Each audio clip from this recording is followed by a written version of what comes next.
Hello, everyone. Welcome to episode 149 of Chatting with Anthony.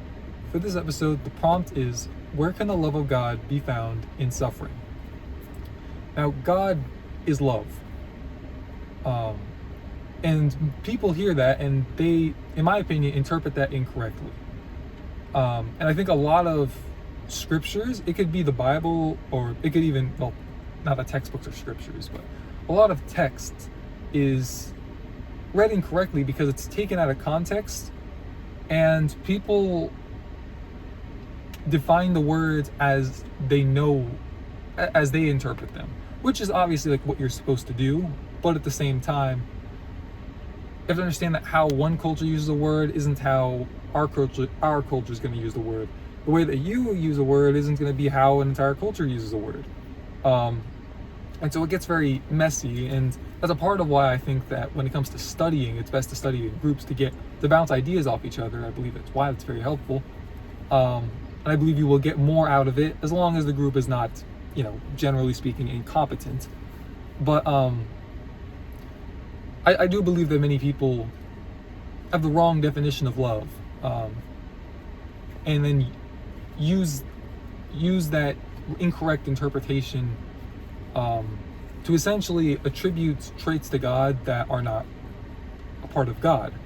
I think that people hear love and they interpret that as being mostly or entirely self-serving, in the sense that if you love someone, then it should be all about that person. Now, I believe that's true, but I believe if you love someone, then your focus is dedicated on that person and their well-being. While what I was saying, I believe people interpret it as, is the inward reflection, the inward reflection of that. I believe that people think that God is love means it's okay to just constantly sin. It's okay to do X, Y, and Z. It's okay to just do this thing whenever. And I know that these are very vague generalizations, but I'm just trying to, prove the point. Essentially, people think of God as something that's supposed to serve them when we were created to serve God. And a part of love is discipline. Telling someone when they're wrong, correcting them, learning when is time for a gentle correction and when is time for a harsh correction. As the Bible says, forgive me, I don't have the verse exactly, but to paraphrase it, it basically says, approach some with love and compassion, essentially like understanding. I guess understanding where they're coming from, and coming with a spirit of gentleness, which is spirit of gentleness is a bad way to say it because you should have that in general all the time. But within having a spirit of gentleness, you should also know when to be harsh with people, when to rebuke someone, essentially. Tell them that's wrong, here's why, and you should know why, and that's why I'm upset.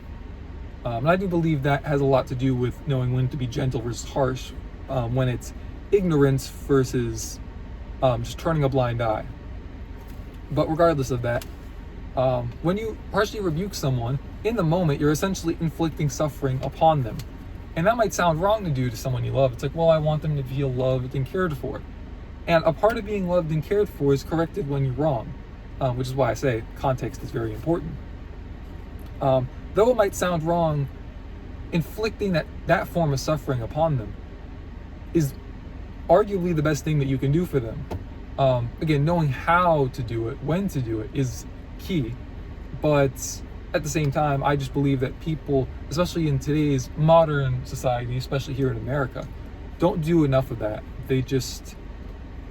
It's too soft and cushioned. It's too many pillows, I guess you could say. And a part of why all this can be true is because God holds the world in his hands. God being love, he made the world out of love, and then when we messed up, he came to help us out. And essentially he instills righteousness upon us, through us, and he correctly judges wickedness. He discerns someone who does something out of ignorance versus out of willful rebellion. He understands why we do things, even if it is a willful rebellion. He understands there's various reasons to willfully rebel.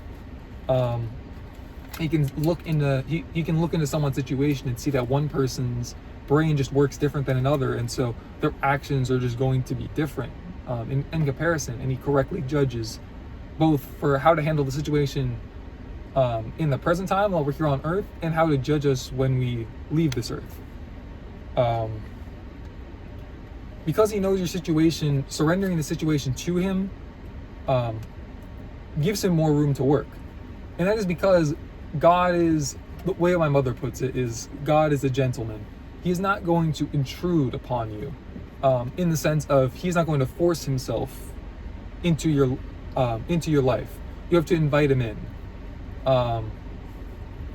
When Jesus was on earth, he was always talking to the Pharisees, but and if I'm being honest, it would have been, considering what Jesus said about the Pharisees regarding like essentially alluding to them going to hell, it would have been best for him to force himself upon them, according to my judgment, because hell isn't worth anything here on this earth. But at the same time, that's not a part of God's plan. God did not come to force himself upon us. He came to give us the choice. And I don't know if that plays into the rewards in heaven, in terms of like if we would get less rewards if he forced himself upon us. There's the whole heavenly rewards thing's a whole other topic, but essentially what I'm saying is I don't have the full reasoning on his behalf of why he does it that way, but I just know that he does it that way.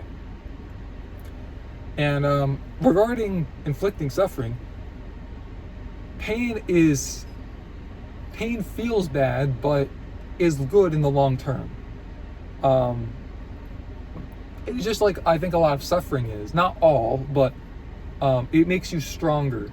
But in the moment it hurts. It's like when you go to the gym. I mean, it hurts when you're there, but you're happy when you see growth, physical growth, and mental growth from forcing yourself to physically grow. And I believe that, I apologize, I'll just move forward. Essentially, surrendering the situation to him is like a smart investment decision. Sorry again, I don't know why I just lost my train of thought. But yeah, surrendering to him is like hiring the best banker in the world to take care of your spiritual finances. For a lot of you guys, I like to be analytical. I know I do. That's how I try to view it. When I'm tempted by something, I try to remind myself that there's a difference between a temporary, fleeting feeling versus what God says is the smart long-term decision. It might look like a good idea to take a flyer on that penny stock that could 10x and could collapse immediately, rather than investing in, say, like the S&P. I understand with America's current financial situation, nothing financially is looking great right now, for like the long-term financial health of the nation. But just the analogy stands that there are still solid, more solidified choices that have less downturn, at least for the long term. So that's all I have for this episode. Sorry, I don't know why that first word was so loud. Thank you guys for watching. Stay safe, God bless, and I'll see you guys in the next one.